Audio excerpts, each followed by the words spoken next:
Sim and race driver breaking news special. Daniel Abt has been fired from the Audi Formula E team for the great idea of deciding that when you're supposed to race, you get somebody else to race for you. That's right, it sounds almost incredible, but Daniel Abt decided that he would use another racing driver instead of racing himself. But unfortunately, on his point of view, he was found out. And when the Formula E Association was checking all the IP addresses to make sure that everything was supposed to connect, there was a bit of a change, and they must have queried this and realized that the IP address of Daniel Abt was not the same as he had used before and was actually coming from a completely different place. And when that was checked out, guess what? It was another driver. It's the kind of thing you would actually get in a science fiction film, let alone a normal kind of everyday idea of racing. It's really quite an amazing story and really has taken us all by some surprise. Now, to give you an idea of what has happened, I'll just look down here to get the names from the person who actually did this. Here we are.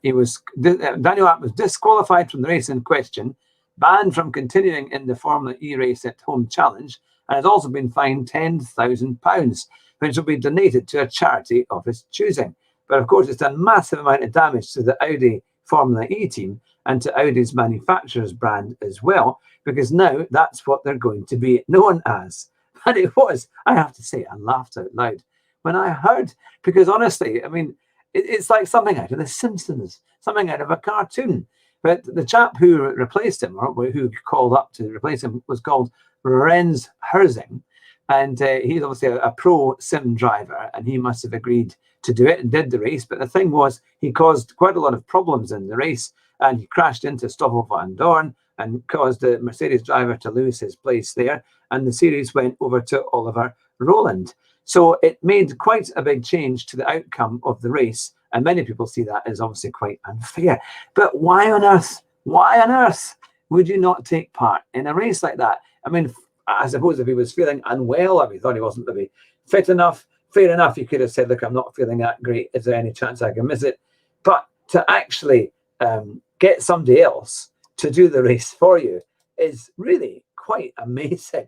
And it calls into question all of this. I mean, from now on, every Formula E race, every esports race, all of that, any kind of esports championship will have to be so careful and make sure that all the internet connections are correct, that they all match up with the drivers that are claiming to be driving. And it really is going to I think it's going to be headlines for quite some time. And will make maybe the esports series and those organizing it slightly nervous, because they see the kind of damage that this can do. If anyone tries anything like that again, then it could be really important. I mean, I don't think I've ever witnessed anything like that ever before. I do remember a few years ago, I think it was either on Top Gear or the Grand Tour, when they pretended to kidnap James May, and they tied him up in a caravan, and they got the Stig to go and do the main race, so they had a chance of winning it. And it's in the same way, you know, it's very entertaining and hilarious, but you really wouldn't think they'd actually try and do that in real life. Now, one of the reports I was reading earlier today was that Daniel Abt's career at Audi was a bit shaky, to say the least, because he was down in 17th position in the Formula E series, while his teammate was in 5th in the standings. So it looked like he may well go anyway, or at some point fairly soon. But it certainly is a big shake-up, and I thought it's worthy of a quick news flash, because my goodness me, it's like something straight out of Homer Simpson's playbook, something like that, as to how to win a sim race. Now, before we go, just to let you know that we've got a very special guest coming up this week. It is none other than James Ruppert, who is a journalist for Autocar and for other magazines in the past as well, for Car Magazine. He's also got his own magazine called Free Car Mag, and he'll be on the show on Thursday. It'll be his third appearance on our live show at 9 o'clock on Thursday night.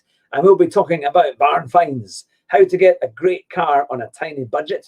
And for all you racing drivers and sim racers who love driving, you want to get a car that's fun and exciting. And that's exactly what we'll be finding out. How can you get a great car without spending a fortune? So make sure you tune in from 9 o'clock this Thursday night for the Car Sim and Race Driver Show where we'll have Andrew Marr, Jonathan Sutherland, and our special guest as well, James Ruppert. And a week on Thursday, there's another very, very special guest with major links to Formula One, so you won't want to miss it. But bye just now, from the Car Sim and Race Driver Show, it's time to drive fast and try not to crash. Bye just now.